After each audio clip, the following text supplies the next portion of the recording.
निजी हस्पतालों ਨੂੰ वैक्सीन वेचण ਤੇ महंगी कीमत ਤੇ फतेह किटां खरीदਣ ਦੇ ਮਾਮਲੇ 'ਚ ਘਿਰਿਆ ਪੰਜਾਬ ਦਾ ਸਿਹਤ ਮੰਤਰਾਲਾ ਇੱਕ ਹੋਰ ਵਿਵਾਦ 'ਚ ਫਸਦਾ ਨਜ਼ਰ ਆ ਰਿਹਾ ਹੈ। ਹੁਣ ਸਿੱਧੂ ਸਾਹਿਬ ਦਾ ਸਿਹਤ ਮੰਤਰਾਲਾ ਨੌਕਰੀਆਂ ਦੇ ਫਰਜ਼ੀਵਾੜੇ ਦੇ ਇਲਜ਼ਾਮਾਂ 'ਚ ਘਿਰਿਆ। ਇਲਜ਼ਾਮ ਘਰ-ਘਰ ਨੌਕਰੀ ਦੀ ਥਾਂ ਆਪਣਿਆਂ ਨੂੰ ਹੀ ਰੋਜ਼ਗਾਰ ਦੇਣ ਦੇ ਲੱਗ ਰਹੇ ਨੇ, ਜਿਸ ਤੋਂ ਬਾਅਦ ਪੰਜਾਬ ਦਾ ਸਿਹਤ ਮੰਤਰਾਲਾ ਘੁਟਾਲਾ ਮੰਤਰਾਲਾ ਦੇ ਨਾਂ ਤੋਂ ਹੁਣ ਸੁਰਖੀਆਂ 'ਚ ਹੈ।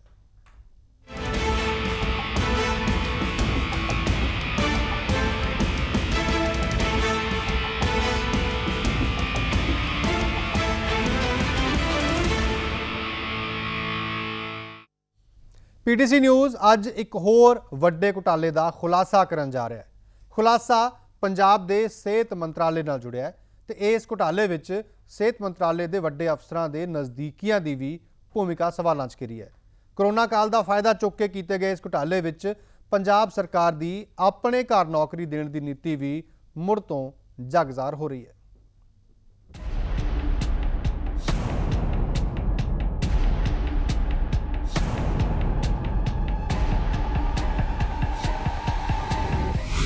पहला आयुष्मान भारत सर्व सेहत बीमा योजना घोटाला।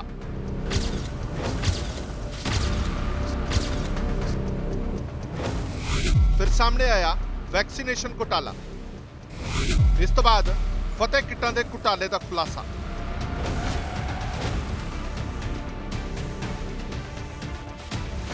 ते हुण पीटीसी न्यूज़ करन जा रहा एक होर अजिहे घोटाले का खुलासा जो पंजाब के सेहत मंत्रालय की कारगुजारी का कच्चा चट्ठा खोलेगा। कोरोना काल दे विच पंजाब सरकार के सेहत मंत्रालय दीआं इन्नियां स्कीमां सामने नहीं आईयां जिन्ने घोटाले सामने आ चुके ने। ते हुण जिहड़े घोटाले का खुलासा असीं करन जा रहे हां वो जुड़िया है सर्व सेहत बीमा योजना के तहत होईयां भर्तियां संबंधी,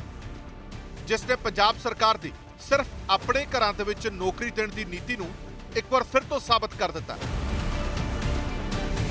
इस मामले की शुरुआत होंदी है फरवरी 2019 तो,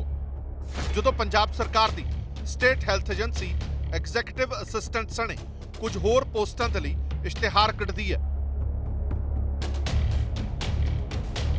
यह भर्ती सर्व सेहत बीमा योजना नूं पंजाब दे विच लागू कराउण दे लई कीती जांदी है। इस इश्तिहार के मुताबक एग्जीक्यूटिव असिस्टेंट्स दीआं 13 पोस्टां दे विचों 6 जनरल कैटेगरी लई सन, जिस दे लई अप्रैल 2019 दे विच लिखत ਪ੍ਰੀਖਿਆ ਅਤੇ 30 ਮਈ ਨੂੰ ਇੰਟਰਵਿਊ ਹੁੰਦੇ ਨੇ, ਜਿਨ੍ਹਾਂ ਦੇ ਵਿੱਚੋਂ ਇਹਨਾਂ 6 ਲੋਕਾਂ ਦੀ ਚੋਣ ਹੁੰਦੀ ਹੈ, ਜਿਸ ਦੇ ਵਿੱਚੋਂ 2 ਜਨਰਲ ਕੈਟਾਗਰੀ,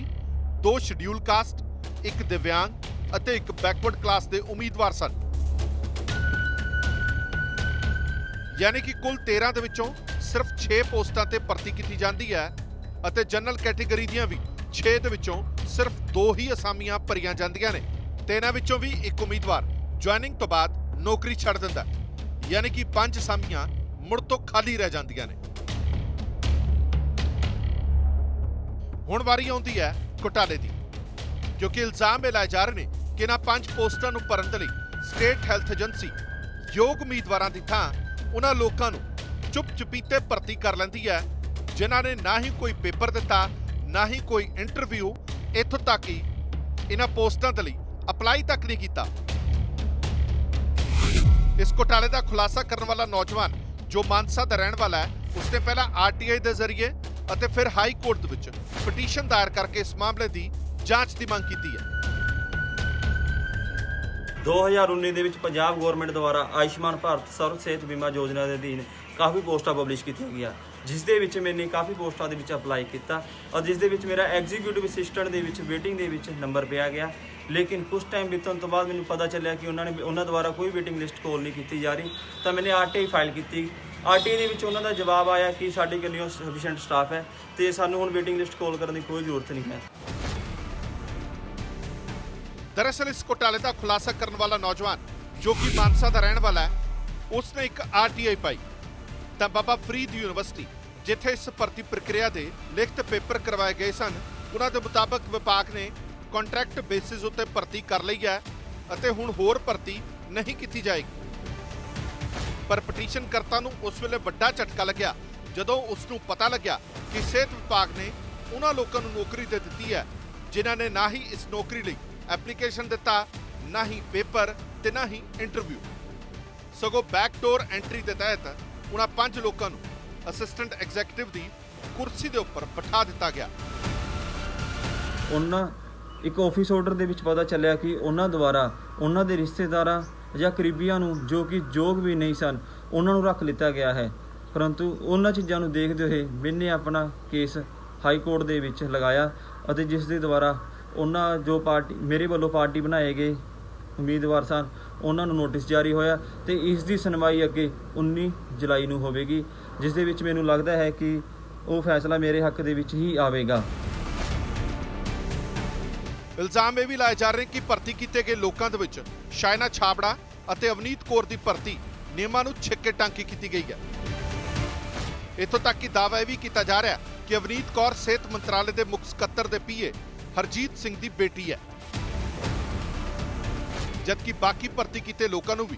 ਗੈਰ ਕਾਨੂੰਨੀ ਢੰਗ ਨਾਲ ਭਰਤੀ ਕੀਤਾ ਗਿਆ। ਭਰਤੀ ਪ੍ਰਕਿਰਿਆ ਪੂਰੀ ਕਰਨ ਦੇ ਬਾਅਦ ਤਿਆਰ ਕੀਤੀ ਗਈ ਇਸ ਵੇਟਿੰਗ ਲਿਸਟ ਵਿੱਚ ਇਹਨਾਂ ਲੋਕਾਂ ਦਾ ਨਾਮ ਨਾ ਹੋਣਾ ਵੀ ਇਹਨਾਂ ਇਲਜ਼ਾਮਾਂ ਨੂੰ ਪੁਖਤਾ ਕਰਦਾ ਹੈ,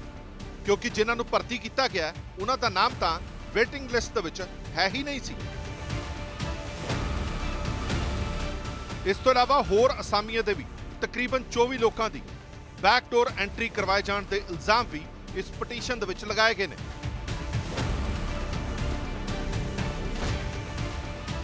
ਹੁਣ ਜਦੋਂ ਮਾਮਲਾ ਹਾਈ ਕੋਰਟ ਦੇ ਵਿੱਚ ਪਹੁੰਚ ਚੁੱਕਿਆ ਹੈ ਤਾਂ ਪਟੀਸ਼ਨ ਕਰਤਾ ਵੱਲੋਂ ਇਹਨਾਂ ਭਰਤੀਆਂ ਨੂੰ ਰੱਦ ਕੀਤੇ ਜਾਣ ਦੀ ਅਤੇ ਇਸ ਦੀ ਜਾਂਚ ਕਰਾਏ ਜਾਣ ਦੀ ਮੰਗ ਕੀਤੀ ਗਈ ਹੈ। ਹਾਈ ਕੋਰਟ ਵੱਲੋਂ ਪਟੀਸ਼ਨ ਦੇ ਵਿੱਚ ਪਾਰਟੀ ਬਣਾਈਆਂ ਗਈਆਂ ਸਾਰੀਆਂ ਧਿਰਾਂ ਤੋਂ ਜਵਾਬ ਮੰਗਿਆ ਗਿਆ ਹੈ ਤੇ ਹੁਣ ਇਸ ਮਾਮਲੇ ਦੀ ਅਗਲੀ ਸੁਣਵਾਈ 19 ਜੁਲਾਈ ਨੂੰ ਹੋਵੇਗੀ। Neha Sharma, PTC news, Chandigarh.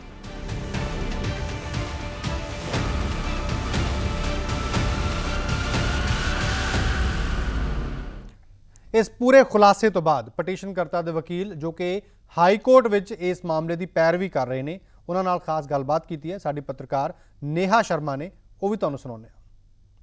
ਹੋਰ ਕੁਝ ਕੀ ਹੋਇਆ ਇਸ ਪੂਰੇ ਮਾਮਲੇ ਦੇ ਵਿੱਚ ਮੇਰੇ ਨਾਲ ਸੌਰਭ ਅਰੋੜਾ ਜੋ ਵਕੀਲ ਹੈਗੇ ਨੇ ਉਹ ਮੌਜੂਦ ਨੇ, ਉਹਨਾਂ ਨਾਲ ਹੀ ਗੱਲਬਾਤ ਕਰਦੇ ਹਾਂ। ਅਰੋੜਾ ਜੀ, ਬਹੁਤ ਹੀ ਜ਼ਿਆਦਾ ਵੱਡੀਆਂ ਐਲੀਗੇਸ਼ਨਸ ਹੈਗੀਆਂ ਨੇ ਕਿਉਂਕਿ ਸਰਵ ਸਿਹਤ ਬੀਮਾ ਯੋਜਨਾ ਇੱਕ ਬਹੁਤ ਹੀ ਪ੍ਰੋਗਰੈਸਿਵ ਸਕੀਮ ਹੈਗੀ ਸੀ, ਲੇਕਿਨ ਲਗਾਤਾਰ ਧਾਂਦਲੇਬਾਜ਼ੀਆਂ ਸਾਹਮਣੇ आ रही हैं। इसमें मैम जो इनिशियल स्टार्ट हुआ था वो फरवरी 2019 में हुआ था, जब ये स्टेट हेल्थ एजेंसी पंजाब ने बाकी पोस्टों के साथ 13 पोस्ट्स एग्जीक्यूटिव असिस्टेंट की निकाली थी, जिसमें से 6 पोस्ट्स उन्होंने जनरल कैटेगरी से भरनी थी। इनिशियली सिर्फ 2 पोस्ट भरेगी, जिसमें से एक एम्प्लॉई छोड़ भी गया जॉब। सो बेसिकली 5 पोस्ट वर लेफ्ट वेकेंट।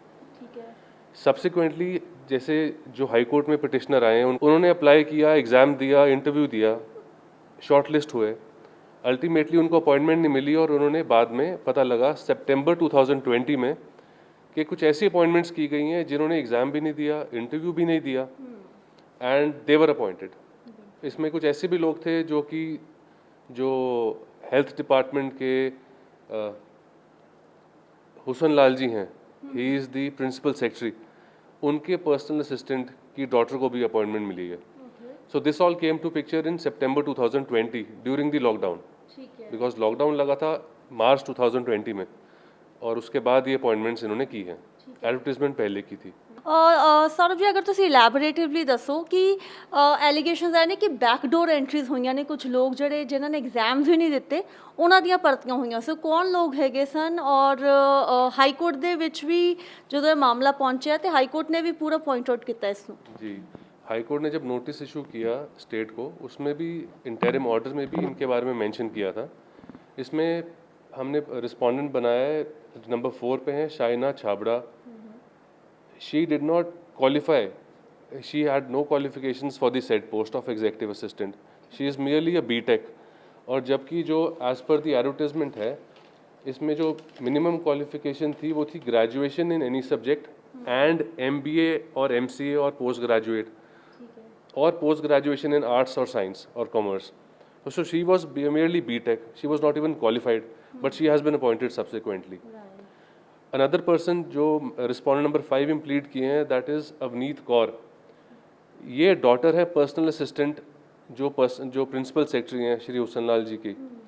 उनकी बेटी हैं, उनके पर्सनल असिस्टेंट की। So she has been appointed.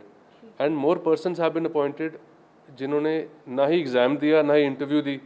And they all have been made backdoor entrance in the for the said post of executive assistant. Right, ਤਾਂ ਉਹਨਾਂ ਦਾ ਵੀ mention ਹੈਗਾ ਕਿ ਉਹਨਾਂ ਨੇ ਐਗਜ਼ਾਮਸ ਨਹੀਂ ਦਿੱਤੇ, ਇੰਟਰਵਿਊਜ਼ ਨਹੀਂ ਦਿੱਤੇ ਔਰ ਡਾਇਰੈਕਟਲੀ ਜਿਹੜੀ ਹੈਗੀ ਉਹਨਾਂ ਦੀ ਭਰਤੀ ਹੋ ਗਈ। जी जी, और ये सारी सबकी मिली भगत से हुआ है। ये काफ़ी हायर ऑफिशियल्स भी इन्वॉल्व होंगे इसमें, क्योंकि this is not the only post that was advertise. इसके अलावा और भी काफ़ी सारी पोस्ट हैं जो एडवर्टाइज हुई थी और उसमें बिना एग्ज़ाम के बिना इंटरव्यू के लोगों को रखा गया है, और जो कि which is really bad in the eyes of law, because जो लोग मेहनत कर रहे हैं इस पोस्ट के लिए आ रहे हैं, अप्लाई कर रहे हैं, एग्ज़ाम दे रहे हैं, इंटरव्यू दे रहे हैं, उनको बिना किसी मतलब के बाहर निकाला जा रहा है, और जिनके पास क्वालिफिकेशन भी नहीं है और रिलेटिव्स हैं, ब्लू आइड हैं, उनको रखा जा रहा है। ਠੀਕ ਹੈ, ਔਰ ਇਹ ਸਭ ਕੁਝ ਕੋਰੋਨਾ ਦੀ ਆੜ ਦੇ ਵਿੱਚ ਹੋਇਆ ਜਦੋਂ ਲੋਕਡਾਊਨ ਲੱਗਿਆ ਹੋਇਆ ਸੀ ਔਰ ਬੈਕਡੋਰ ਐਂਟਰੀਜ਼ ਜਿਹੜੀਆਂ ਹੈਗੀਆਂ ਫਿਰ ਦੇ ਦਿੱਤੀਆਂ ਗਈਆਂ। बिल्कुल, it everything happened during the COVID times। And ਇੱਕ ਹੋਰ ਚੀਜ਼ ਜਿਹੜਾ ਮੈਂ ਜਾਣਨੀ ਚਾਹੁੰਦੀ ਹਾਂ ਉਹ ਹੈ ਕਿ ਹਾਈ ਕੋਰਟ ਦੇ ਵਿੱਚ ਇਹ ਮਾਮਲਾ ਪਹੁੰਚ ਚੁੱਕਿਆ ਹੈਗਾ ਔਰ ਹਾਈ ਕੋਰਟ ਨੇ ਆਪਣੀ ਜੋ ਆਰਡਰ ਹੈਗਾ ਉਸ ਦੇ ਵਿੱਚ ਵੀ ਇਹ ਆਬਜ਼ਰਵੇਸ਼ਨ ਨੋਟ ਕਰਾਈ ਹੈਗੀ ਹੈ ਕਿ ਇਸ ਦੇ ਵਿੱਚ ਬੈਕਡੋਰ ਐਂਟਰੀਜ਼ ਹੋਈਆਂ ਹੈਗੀਆਂ ਔਰ ਇਸ ਦੀ ਜਾਂਚ ਹੋਣੀ ਚਾਹੀਦੀ ਹੈ। बिल्कुल, हाई कोर्ट ने नोटिस कर दिया है, and the next that is 19th of July। तो आजकल कोर्ट नहीं लग रही है, तो अभी स्टेट ने इसमें जवाब नहीं फाइल किया है, तो as and when the reply comes उसके बाद डिसाइड होगा। ਜਿਸ ਤਰੀਕੇ ਦੇ ਨਾਲ ਤੁਹਾਨੂੰ ਆਪਾਂ ਪਹਿਲੇ ਵੀ ਦੱਸਿਆ ਹੈਗਾ ਕਿ ਇੱਕ ਵੱਡੀ ਧਾਂਦਲੇਬਾਜ਼ੀ ਇਸ ਪੂਰੀ ਸਕੀਮ ਦੇ ਵਿੱਚ ਜਿਹੜੀ ਹੈਗੀ ਹੈ ਸਾਹਮਣੇ ਆ ਰਹੀ ਹੈ। ਪਹਿਲੇ ਹੀ ਦਿਨ ਤੋਂ ਕਦੀ ਕਰੋੜਾਂ ਦੀ ਘਪਲੇਬਾਜ਼ੀ ਸਾਹਮਣੇ ਆਉਂਦੀ ਹੈਗੀ ਹੈ ਔਰ ਹੁਣ ਜਿਹੜੀਆਂ ਭਰਤੀਆਂ ਹੋਈਆਂ ਉਹ ਵੀ ਹਾਈ ਕੋਰਟ ਦੇ ਸਕੈਨਰ ਦੇ ਵਿੱਚ ਆ ਚੁੱਕੀਆਂ ਨੇ ਔਰ ਨਾਲ ਹੀ ਨਾਲ ਇਸ ਦੇ ਵਿੱਚ ਆਰੋਪ ਇਹੀ ਨੇ ਕਿ ਜਿਨ੍ਹਾਂ ਨੇ ਐਗਜ਼ਾਮਸ ਨਹੀਂ ਦਿੱਤੇ, ਇੰਟਰਵਿਊਜ਼ ਨਹੀਂ ਦਿੱਤੇ, ਉਹਨਾਂ ਦੀਆਂ ਭਰਤੀਆਂ ਹੋਈਆਂ, ਮੰਤਰੀਆਂ ਦੇ ਉੱਚ ਅਧਿਕਾਰੀਆਂ ਦੇ ਰਿਸ਼ਤੇਦਾਰਾਂ ਦੀਆਂ ਭਰਤੀਆਂ ਹੋਈਆਂ ਔਰ ਕ੍ਰਾਈਟੀਰੀਆ ਜਿਹੜਾ ਹੈਗਾ ਜੋ ਨਿਯਮ ਹੈਗੇ ਨੇ ਉਸ ਦੀਆਂ ਵੀ ਤੇ ਜਿਉੜੀਆਂ ਹੈਗੀਆਂ ਨੇ। ਔਰ ਹੁਣ ਫਿਲਹਾਲ ਪੰਜਾਬ ਸਰਕਾਰ ਨੇ ਹਾਲਾਂਕਿ ਹਾਈ ਕੋਰਟ ਦੇ ਵਿੱਚ ਜਵਾਬ ਦੇਣਾ, ਲੇਕਿਨ ਇਹੀ ਮੰਗ ਕੀਤੀ ਜਾ ਰਹੀ ਹੈ ਲਗਾਤਾਰ ਕਿ ਜੋ ਭਰਤੀਆਂ ਹੈਗੀਆਂ ਉਸ ਨੂੰ ਰੱਦ ਕੀਤਾ ਜਾਵੇ ਤੇ ਨਾਲ ਹੀ ਨਾਲ ਜਿਹੜੀ ਕੋਈ ਇੰਡੀਪੈਂਡੈਂਟ ਏਜੰਸੀ ਜਿਹੜੀ ਹੈਗੀ ਹੈ ਉਹ ਉਸ ਦੀ ਜਾਂਚ ਕਰੇ। ਕੈਮਰਾ ਪਰਸਨ ਸੁਮਿਤ ਕਲੇਰ ਦੇ ਨਾਲ ਨੇਹਾ ਸ਼ਰਮਾ, PTC ਨਿਊਜ਼, ਚੰਡੀਗੜ੍ਹ। ਇਸ ਖਬਰ ਦੇ ਉੱਪਰ ਹੋਰ ਗੱਲਬਾਤ ਕਰਨ ਲਈ ਸਾਡੇ ਪੱਤਰਕਾਰ ਨੇਹਾ ਸ਼ਰਮਾ ਚੰਡੀਗੜ੍ਹ ਤੋਂ ਲਾਈਵ ਸਾਡੇ ਨਾਲ ਇਸ ਵੇਲੇ ਜੁੜ ਗਏ ਨੇ, ਜੋ ਲਗਾਤਾਰ ਇਸ ਖਬਰ ਦੇ ਉੱਪਰ ਪੂਰੀ ਕਵਰੇਜ ਕਰ ਰਹੇ ਨੇ। ਨੇਹਾ, ਦੋ ਗੱਲਾਂ ਇਸ 'ਚ ਜਿਹੜੀਆਂ ਮੇਨ ਨੇ, ਇੱਕ ਜਿਹੜੀ ਘਰ ਘਰ ਨੌਕਰੀ ਦਾ ਵਾਅਦਾ ਕੀਤਾ ਗਿਆ ਸੀ, ਸਾਫ਼ ਜ਼ਾਹਰ ਹੋ ਰਿਹਾ ਹੈ ਕਿ ਕਾਂਗਰਸ ਸਿਰਫ ਆਪਣੇ ਘਰ ਨੌਕਰੀ ਜਿਹੜੀ ਹੈ ਉਹ ਪੈਦਾ ਕਰ ਰਹੀ ਹੈ, ਆਮ ਲੋਕਾਂ ਲਈ ਇਹ ਨੌਕਰੀਆਂ ਨਹੀਂ ਨੇ। ਤੇ ਦੂਜਾ ਕਿ ਜਿਸ ਤਰ੍ਹਾਂ ਨਾਲ ਘੁਟਾਲੇ ਸਾਹਮਣੇ ਆ ਰਹੇ ਨੇ ਸਿਹਤ ਮੰਤਰਾਲੇ 'ਚ, ਪਹਿਲਾਂ ਆਯੁਸ਼ਮਾਨ ਘੁਟਾਲਾ, ਫਿਰ ਵੈਕਸੀਨੇਸ਼ਨ ਦਾ, ਫਿਰ ਫਤਿਹ ਕਿੱਟ ਦਾ, ਹੁਣ ਨੌਕਰੀਆਂ ਦਾ, ਸਿਹਤ ਮੰਤਰਾਲੇ ਦਾ ਨਾਮ ਬਦਲ ਕੇ ਸ਼ਾਇਦ ਘੁਟਾਲਾ ਮੰਤਰਾਲਾ ਹੋ ਜਾਣਾ ਚਾਹੀਦਾ।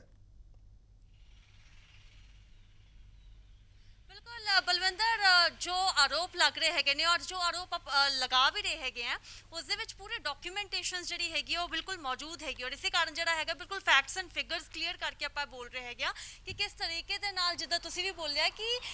ਜੋ ਘਰ ਘਰ ਨੌਕਰੀ ਦਾ ਦਾਵਾ ਹੈਗਾ ਸਰਕਾਰ ਦਾ, ਉਹ ਜ਼ਬਰਦਸਤੀ ਜਿਹੜਾ ਹੈਗਾ ਆਪਣੇ ਰਿਸ਼ਤੇਦਾਰਾਂ ਨੂੰ ਨੌਕਰੀ ਦਿੱਤੀ ਜਾ ਰਹੀ ਹੈਗੀ ਔਰ ਜਿਸ ਤਰੀਕੇ ਦੇ ਨਾਲ ਆਪਾਂ ਇਹ ਵੀ ਦੇਖਿਆ ਹੈਗਾ ਇਸ ਪੂਰੀ ਜੋ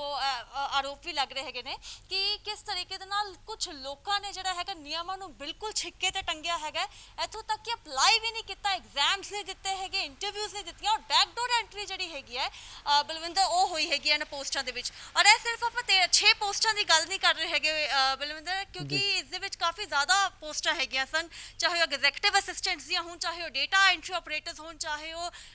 ਡਿਸਟ੍ਰਿਕਟ ਕੋਆਰਡੀਨੇਟਰਸ ਹੋਣ ਔਰ ਚਾਹੇ ਉਹ ਦੂਸਰੀ ਜਿਹੜੀਆਂ ਭਰਤੀਆਂ ਹੋਣ। ਅਗਰ ਗੱਲ ਕੀਤੀ ਜਾਵੇ ਹੋਰ ਭਰਤੀਆਂ ਦੀ, ਫਾਈਨੈਂਸ਼ੀਅਲ ਕੰਸਲਟੈਂਟ ਜਿਹੜੀ ਭਰਤੀ ਹੋਈ ਸੀ ਉਹ ਵੀ ਜਿਹੜੀ ਹੈਗੀ ਹੈ ਔਰ ਉਹਦੇ ਵਿੱਚ ਹੈਗੀ ਹੈ ਮੈਨੇਜਰ, ਡਿਪਟੀ ਮੈਨੇਜਰ, ਸੋ ਇਹੋ ਜਿਹੀਆਂ 24 ਭਰਤੀਆਂ ਜਿਹੜੀਆਂ ਹੈਗੀਆਂ ਨੇ ਉਸ ਦੇ ਉੱਤੇ ਇਲਜ਼ਾਮ ਲੱਗੇ ਹੋਏ ਨੇ ਔਰ ਜਿਸ ਤਰੀਕੇ ਦੇ ਨਾਲ ਪੂਰਾ ਬਾਰ-ਬਾਰ ਜਿਹੜੇ ਸਕੈਮ ਆ ਰਹੇ ਹੈਗੇ ਨੇ ਬਲਵਿੰਦਰ, ਤੇ ਕਾਫੀ ਜ਼ਿਆਦਾ ਸ਼ਰਮਨਾਕ ਚੀਜ਼ ਜ਼ਰੂਰ ਹੈਗੀ ਹੈ ਔਰ ਹਾਲਾਂਕਿ ਹੁਣ ਫਿਲਹਾਲ ਜਿਹੜਾ ਹੈਗਾ ਮਾਮਲਾ ਹਾਈ ਕੋਰਟ ਦੇ ਵਿੱਚ ਪਹੁੰਚ ਚੁੱਕਿਆ ਹੈਗਾ ਔਰ ਇਸੇ ਕਾਰਨ ਆਰੋਪ ਇਹ ਲਗਾਏ ਜਾ ਰਹੇ ਹੈਗੇ ਨੇ ਕਿ ਜੋ ਮੰਗ ਵੀ ਕੀਤੀ ਜਾ ਰਹੀ ਹੈ ਕਿ ਜਿੰਨੀਆਂ ਵੀ ਭਰਤੀਆਂ ਹੋਈਆਂ ਨੇ ਉਹ ਜਿਹੜੀ ਹੈਗੀ ਉਹ ਰੱਦ ਕੀਤੀਆਂ ਜਾਣ। ਔਰ ਬਲਵਿੰਦਰ, ਇੱਕ ਹੋਰ ਅਹਿਮ ਚੀਜ਼ ਜਿਹੜੀ ਬੜੀ ਇੰਪੋਰਟੈਂਟ ਹੈਗੀ ਇਸ ਪੂਰੇ ਮਾਮਲੇ ਦੇ ਵਿੱਚ ਹੈ ਕਿ ਜਦੋਂ ਕਰੋਨਾ ਲੋਕਡਾਊਨ ਲੱਗਿਆ ਹੋਇਆ ਸੀ ਉਦੋਂ ਇਹ ਸਾਰੀਆਂ ਭਰਤੀਆਂ ਜਿਹੜੀਆਂ ਨੇ ਬੈਕਡੋਰ ਐਂਟਰੀ ਵਿੱਚ ਇਹ ਆਰੋਪ ਲੱਗ ਰਹੇ ਨੇ ਉਦੋਂ ਹੋਈਆਂ ਨੇ, ਕਿਉਂਕਿ ਐਗਜ਼ਾਮ ਜਿਹੜੇ ਨੇ, ਇੰਟਰਵਿਊਜ਼ ਜਿਹੜੀਆਂ ਨੇ ਉਹ ਪਹਿਲੇ ਹੋ ਚੁੱਕੀਆਂ ਹੈਗੀਆਂ ਸਨ। ਫਿਰ ਜੋ ਜਾਚਕਾ ਕਰਤਾ ਹੈਗਾ ਉਸ ਨੂੰ ਪਤਾ ਚੱਲਦਾ ਹੈ ਪਿਛਲੇ ਜੋ ਅਕਤੂਬਰ ਦੇ ਵਿੱਚ ਕਿ ਹੁਣ ਫਿਲਹਾਲ ਕੋਈ ਭਰਤੀ ਨਹੀਂ ਹੋਏਗੀ, ਰਿਕਰੂਟਮੈਂਟ ਪ੍ਰੋਸੈਸ ਰੋਕ ਦਿੱਤੀ ਗਈ ਹੈ, RTI ਦੇ ਵਿੱਚ ਬਕਾਇਦਾ ਜਾਣਕਾਰੀ ਮਿਲਦੀ ਹੈ। ਲੇਕਿਨ ਜਦੋਂ ਲੋਕਡਾਊਨ ਲੱਗਦਾ ਹੈਗਾ, ਅਗਰ ਸਤੰਬਰ 15 ਦੀ ਗੱਲ ਕਰੀਏ ਤਾਂ ਇਹ ਅਪਾਇੰਟਮੈਂਟ ਲੈਟਰਸ ਜਾਰੀ ਕੀਤੇ ਜਾਂਦੇ ਨੇ ਜਿਸ ਦੇ ਵਿੱਚ ਆਰੋਪ ਦੇਖੋ ਇਹੀ ਹੈਗੇ ਨੇ ਕਿ ਜੋ ਲੋਕਾਂ ਨੇ ਕਿਉਂਕਿ ਜਦੋਂ ਵੀ ਕੋਈ ਐਲੀਜੀਬਿਲਿਟੀ ਕ੍ਰਾਈਟੇਰੀਆ ਤੈਅ ਹੁੰਦਾ ਹੈ ਉਸ ਦੇ ਵਿੱਚ ਇੱਕ ਪੂਰੀ ਵੇਟਿੰਗ ਲਿਸਟ ਜਿਹੜੀ ਹੈਗੀ ਆ ਉਹ ਬਕਾਇਦਾ ਤਿਆਰ ਹੁੰਦੀ ਹੈ ਔਰ ਵੇਟਿੰਗ ਲਿਸਟ ਦੇ ਡਾਕੂਮੈਂਟ ਸਾਡੇ ਕੋਲ ਹੈਗੇ ਨੇ ਕਿ ਕਿਹੜੇ ਐਲੀਜੀਬਲ ਕੈਂਡੀਡੇਟਸ ਹੈਗੇ ਸਨ ਜਿਨ੍ਹਾਂ ਨੇ ਪੇਪਰ ਪਾਸ ਕੀਤਾ ਸੀ, ਇੰਟਰਵਿਊ ਪਾਸ ਕੀਤਾ ਸੀ ਔਰ ਉਹਨਾਂ ਦਾ ਹੱਕ ਬਣਦਾ ਸੀ ਅਗਰ ਕੋਈ ਹੋਰ ਅਪਾਇੰਟਮੈਂਟ ਹੋਣੀ ਸੀ। ਲੇਕਿਨ 15 ਸਤੰਬਰ ਕਰੋਨਾ ਦੇ ਪਿਛਲੇ ਸਾਲ ਕਰੋਨਾ ਕਾਲ ਦੇ ਵਿੱਚ ਜਿਹੜੀਆਂ ਬੈਕਡੋਰ ਐਂਟਰੀਜ਼ ਹੁੰਦੀਆਂ ਨੇ ਔਰ ਆਰਟੀਆਈ ਦੀ ਇਨਫੋਰਮੇਸ਼ਨ ਤੋਂ ਕਲੀਅਰ ਹੈਗਾ ਬਲਵਿੰਦਰ ਕਿ ਉਹ ਜੋ ਲੋਕ ਭਰਤੀ ਹੋਏ ਨੇ ਫਿਲਹਾਲ ਹੁਣੇ ਇਹਨਾਂ ਪੋਸਟਾਂ ਦੇ ਉੱਤੇ ਉਹਨਾਂ ਦੀ ਮੈਰਿਟ ਲਿਸਟ ਦੇ ਵਿੱਚ ਨਾਮ ਹੀ ਨਹੀਂ ਹੈਗਾ, ਜਿਸ ਦਾ ਸਾਫ਼ ਮਤਲਬ ਹੈ ਕਿ ਉਹਨਾਂ ਨੇ ਕਦੀ ਪੇਪਰ ਹੀ ਨਹੀਂ ਦਿੱਤਾ ਤੇ ਐਲੀਜੀਬਲ ਕਿੱਦਾਂ ਹੋਣਗੇ। ਔਰ ਦੂਸਰਾ ਜਿਹੜਾ ਕ੍ਰਾਈਟੇਰੀਆ ਫੁੱਲਫਿਲ ਕਰਦਾ ਹੈਗਾ ਸੀ ਇਸ ਦੇ ਵਿੱਚ ਕਿਸੇ ਵੀ ਸਬਜੈਕਟ ਦੇ ਵਿੱਚ ਗ੍ਰੈਜੂਏਸ਼ਨ ਔਰ MBA MCA ਟੈਕਨੀਕਲ ਡਿਗਰੀਜ਼ ਜਿਹੜੀਆਂ ਸੀ ਉਹ ਚਾਹੀਦੀਆਂ ਸਨ। ਕਾਫੀ ਜ਼ਿਆਦਾ ਲੋਕ ਜਿਨ੍ਹਾਂ ਨੇ ਇਹ ਡਿਗਰੀਜ਼ ਉਹਨਾਂ ਕੋਲ ਹੈ ਹੀ ਨਹੀਂ। ਔਰ ਇੱਕ ਤੀਸਰੀ ਇੰਪੋਰਟੈਂਟ ਗੱਲ ਉਹ ਹੈਗੀ ਹੈ ਕਿ ਕੁਝ ਕੈਂਡੀਡੇਟਸ ਇੱਦਾਂ ਦੇ ਵੀ ਹੈਗੇ ਨੇ ਜਿਨ੍ਹਾਂ ਨੇ 10ਵੀਂ ਦੇ ਵਿੱਚ ਪੰਜਾਬੀ ਜਿਹੜੀ ਲਾਜ਼ਮੀ ਹੁੰਦੀ ਹੈ ਪੰਜਾਬ ਦੇ ਵਿੱਚ ਕੰਮ ਕਰਨ ਦੇ ਲਈ ਉਹ ਵੀ ਪਾਸ ਨਹੀਂ ਹੈਗੀ ਉਹਨਾਂ ਦੀ। ਔਰ ਇਹ ਜਿਹੜੇ ਆਰੋਪ ਹੈਗੇ ਨੇ ਇਸ ਦੇ ਪੂਰੇ ਡਾਕੂਮੈਂਟੇਸ਼ਨ ਜਿਹੜੀ ਹੈਗੀ ਸਾਡੇ ਕੋਲ ਮੌਜੂਦ ਹੈ। ਔਰ ਬਲਵਿੰਦਰ ਸਭ ਤੋਂ ਇੰਪੋਰਟੈਂਟ ਚੀਜ਼ ਜੋ ਸਰਵ ਸਿਹਤ ਬੀਮਾ ਯੋਜਨਾ ਜਿਹੜੀ ਹੈਗੀ ਹੈ ਬਹੁਤ ਹੀ ਹਾਈ ਪ੍ਰੋਫਾਈਲ ਯੋਜਨਾ ਜੋ ਆਮ ਬੰਦੇ ਤੱਕ ਪਹੁੰਚਦੀ ਹੈਗੀ ਹੈ, ਗਰੀਬਾਂ ਤੱਕ ਜਿਹੜੀ ਹੈਗੀ ਹੈ ਸਿਹਤ ਬੀਮਾ ਲੈ ਕੇ ਜਾਂਦੀ ਹੈਗੀ ਹੈ, ਉਸ ਦੇ ਵਿੱਚ ਧਾਂਦਲੇਬਾਜ਼ੀ ਆਪਾਂ ਜਿਸ ਤਰੀਕੇ ਦੇ ਨਾਲ ਦਿਖਾਈ ਦਿੱਤੀ ਕਿ ਕਿਸ ਤਰੀਕੇ ਦੇ ਨਾਲ ਪ੍ਰਾਈਵੇਟ ਹਸਪੀਟਲਸ ਜਿਹੜੇ ਨੇ ਉਹ ਲੋਕਾਂ ਨੂੰ ਲੁੱਟ ਰਹੇ ਨੇ ਔਰ ਕੇਂਦਰ ਸਰਕਾਰ ਨੂੰ ਵੀ ਲੁੱਟ ਰਹੇ ਨੇ, ਪੰਜਾਬ ਸਰਕਾਰ ਨੂੰ ਵੀ ਲੁੱਟ ਰਹੇ ਨੇ। ਲੇਕਿਨ ਨੇਹਾ ਅਗਲੀ ਤਰੀਕ ਬਾਰੇ ਜਾਣਨਾ ਚਾਹਾਂਗੇ, ਦਰਸ਼ਕਾਂ ਨੂੰ ਦੱਸਣਾ ਚਾਹਾਂਗੇ ਅਗਲੀ ਤਰੀਕ ਕਦੋਂ ਹੈ, ਅੱਗੇ ਹੁਣ ਕੀ ਕੁਝ ਉਮੀਦ ਹੈਗੀ ਪਟੀਸ਼ਨ ਕਰਤਾ ਨੂੰ? ਬਿਲਕੁਲ ਬਲਵਿੰਦਰ ਇਸ ਦੇ ਵਿੱਚ ਜੋ ਅਗਲੀ ਤਰੀਕ ਹੈ 19 ਤਰੀਕ ਹੈ ਇਸ ਮਹੀਨੇ ਦੀ ਔਰ ਇਸ ਦੇ ਵਿੱਚ ਨੋਟਿਸ ਜਿਹੜਾ ਹੋਇਆ ਜਿੰਨੇ ਵੀ ਜੋ ਆਰੋਪ ਹੈਗੇ ਨੇ ਕਿ ਬੈਕਡੋਰ ਐਂਟਰੀ ਹੋਈ ਹੈਗੀ ਹੈ, ਬਲੂ ਆਈਡ ਲੋਕਾਂ ਦੀ ਐਂਟਰੀ ਹੋਈ ਹੈਗੀ ਹੈ, ਉਹਨਾਂ ਨੂੰ ਵੀ ਨੋਟਿਸ ਗਏ ਹੈਗੇ ਨੇ ਔਰ ਨਾਲ ਹੀ ਨਾਲ ਜਿਹੜਾ ਹੈਗਾ ਪ੍ਰਿੰਸੀਪਲ ਸੈਕਟਰੀ ਹੈਲਥ ਨੂੰ ਉਹਨਾਂ ਨੂੰ ਨੋਟਿਸ ਗਿਆ ਔਰ CEO ਜਿਹੜੇ ਹੈਗੇ ਨੇ ਸਟੇਟ ਹੈਲਥ ਏਜੰਸੀ ਉਹਨਾਂ ਨੂੰ ਵੀ ਨੋਟਿਸ ਗਿਆ ਹੋਇਆ। ਔਰ ਬਲਵਿੰਦਰ ਆਪਾਂ ਵੀ ਕੋਸ਼ਿਸ਼ ਕੀਤੀ ਹੈਗੀ ਸੀ ਇਹ ਸਾਰੇ ਲੋਕਾਂ ਨਾਲ ਬਾਤ ਕਰਨ ਦੀ, ਰਾਬਤਾ ਕਾਇਮ ਕਰਨ ਦਾ ਕਿ ਉਹਨਾਂ ਦਾ ਪੱਖ ਜਿਹੜਾ ਹੈਗਾ ਉਹ ਵੀ ਆਪਾਂ ਸਾਹਮਣੇ ਲਿਆ ਸਕੀਏ ਕਿਉਂਕਿ ਇੱਕ ਸਾਈਡਡ ਚੀਜ਼ ਆਪਾਂ ਬਿਲਕੁਲ ਨਹੀਂ ਸੀ ਜਿਹੜਾ ਹੈਗਾ ਚਲਾਉਣਾ ਚਾਹੁੰਦੇ। ਲੇਕਿਨ ਜਿੰਨੀਆਂ ਵੀ तमाम ਕੋਸ਼ਿਸ਼ਾਂ ਸਾਡੇ ਵੱਲੋਂ ਕੀਤੀਆਂ ਗਈਆਂ ਉਹਨਾਂ ਨੇ ਫੋਨ ਦੇ ਜਵਾਬ ਨਹੀਂ ਦਿੱਤੇ, ਮਿਲਣ ਤੋਂ ਇਨਕਾਰ ਕਰ ਦਿੱਤਾ, WhatsApp ਜਿਹੜਾ ਹੈਗਾ ਉਹਦੀ ਜਿਹੜਾ ਹੈਗਾ ਉਹ 'ਚ ਰਿਵਰਟ ਨਹੀਂ ਕੀਤਾ ਹੈਗਾ ਔਰ ਬਾਰ-ਬਾਰ ਫੋਨ ਕਰਨ ਤੇ ਵੀ ਉਹਨਾਂ ਨੇ ਜਿਹੜਾ ਹੈਗਾ ਕੋਈ ਰਿਪਲਾਈ ਨਹੀਂ ਦਿੱਤਾ। ਸੋ ਇਸ ਕਾਰਨ ਫਿਲਹਾਲ ਜਿਹੜਾ ਹੈਗਾ ਆਪਾਂ ਜੋ ਡਾਕੂਮੈਂਟੇਸ਼ਨ ਪੂਰੀ ਦਿਖਾਈ ਹੈਗੀ ਹੈ ਕਿ ਕਿਸ ਤਰੀਕੇ ਦੇ ਨਾਲ